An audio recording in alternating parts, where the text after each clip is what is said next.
I know how scary the world seems right now, but I promise you, the world is not ending.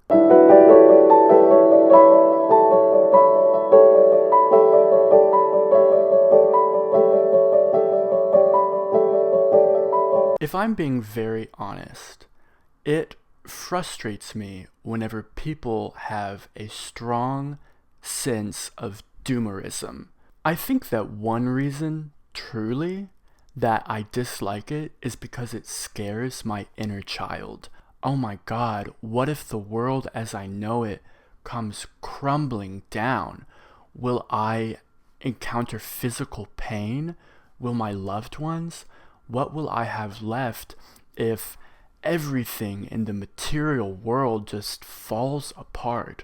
What I want people to understand is that those are very common fears to humanity.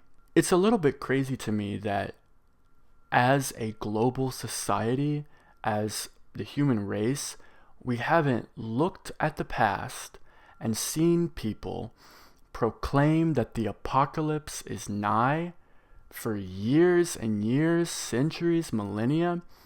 And then when we do it ourselves, we don't say, we've been saying this for so long and it hasn't come true.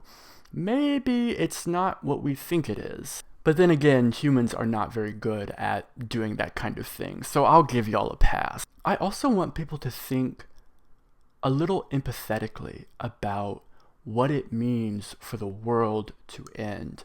There are peoples throughout the history of humanity who have experienced that. If you think about Native Americans, whenever people started to colonize what is now known as the United States, what they underwent is a total change of the world as they knew it. There's almost something self-centered in the doomerism that people profess at all times.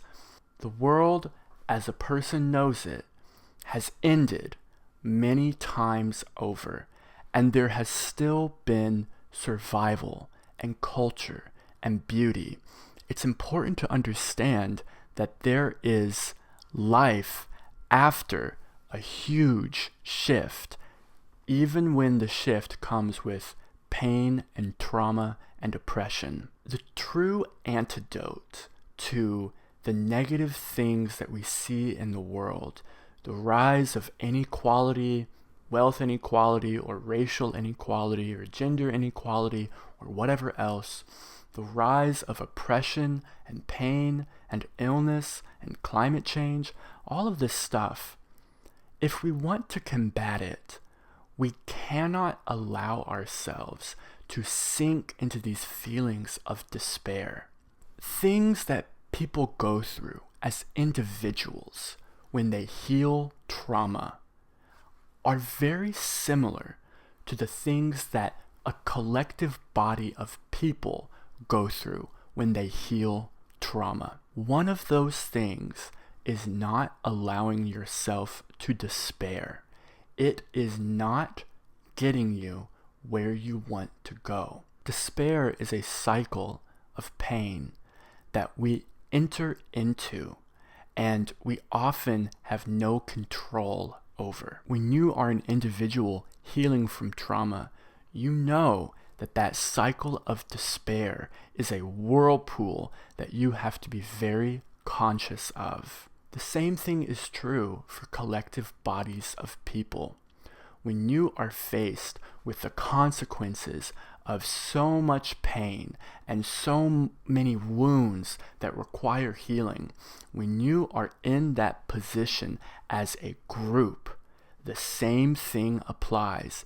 You cannot despair. I know that it is a struggle, but the good hard work that will help make sure that the world doesn't end will be done by not giving in to despair. Instead of allowing yourself to be given over to it and then watch the world crumble around you, fight the despair. It's your job as a human being to face that cyclical suffering that you have inside yourself and that you share with all other human beings, and to fight the despair. My name is Andrew Tai, world famous poet superstar, who wants to give you something to fight the despair. And that something, I will always love you.